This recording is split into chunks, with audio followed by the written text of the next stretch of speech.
حمص كرم الزيتون، شارع النازحين، مقابل سوبر ماركت سرور.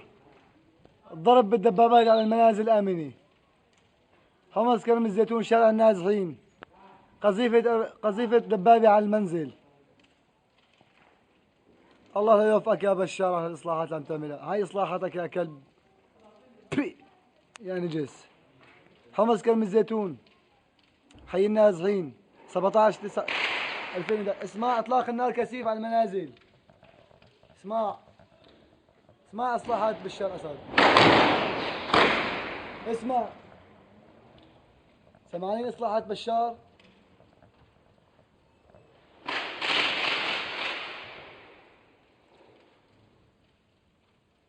هاي إصلاحاتك يا بشار.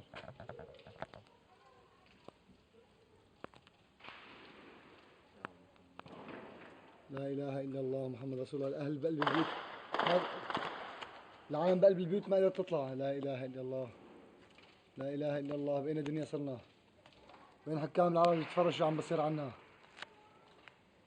وين العرب اللي تشوف شو عم بصير عنا؟ رؤساء العرب الله لا يوفقكم.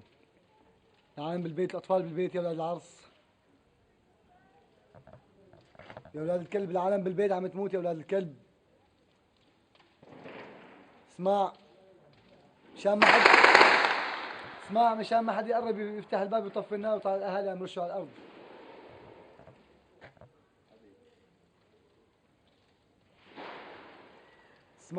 اسمع مشان ما نفوت ونطفي النار.